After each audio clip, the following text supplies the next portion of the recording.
There's nothing worse than developing bad habits as a beginning saxophone player. Bad habits can lead to a lot of frustration and are incredibly difficult to get rid of later. In this video I will show you 5 common beginner mistakes that you should avoid. The first point is the right equipment. You should make sure that you have the right saxophone and the right mouthpiece to start with. I've seen students using terrible mouthpieces that make it much harder to play than necessary. A really great setup to start with is the Yamaha 280 saxophone, either alto or tenor, and the Yamaha 4C mouthpiece. This setup is easy to play and control, and it will help you to sound good from the beginning. I would recommend that you start with reeds strength 2. For example, you could use the Vandoren Java Green reeds. I will leave a link for all those product recommendations down in the comments. The second point is the right position on the mouthpiece. Many problems beginning saxophone players have comes from the wrong position on the mouthpiece. The rule of thumb here is that the upper teeth should be placed more or less at the center of the mouthpiece patch. If you feel like it's very hard to produce a sound or your sound is squeaky,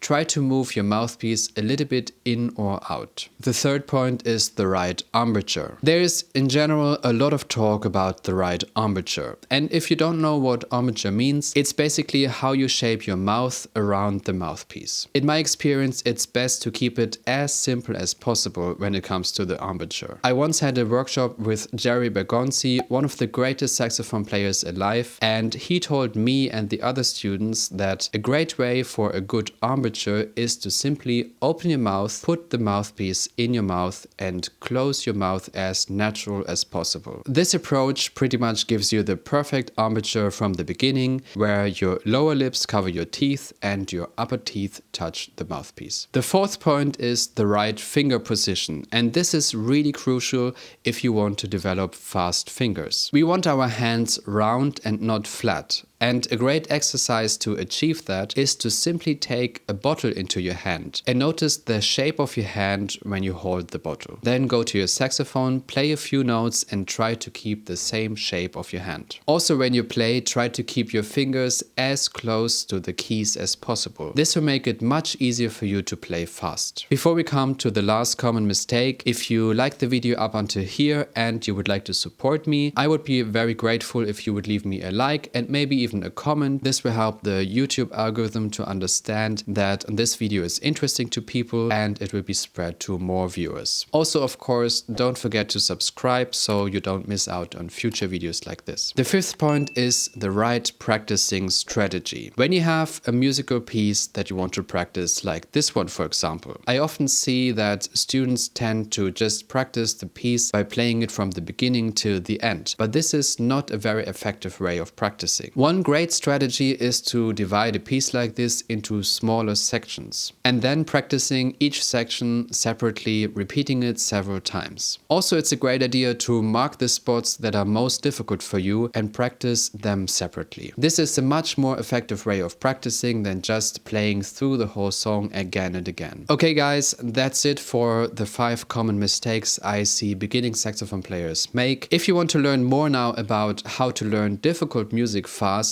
make sure to check out this video next. Also, if you're interested in free material to practice, make sure to check out my website where I have quite a bit of free practicing material that accompany my videos, and you can also find my ebook Jazz Improvisation for Beginners. Thanks for watching, let me know down in the comments if you have any questions, and see you next time.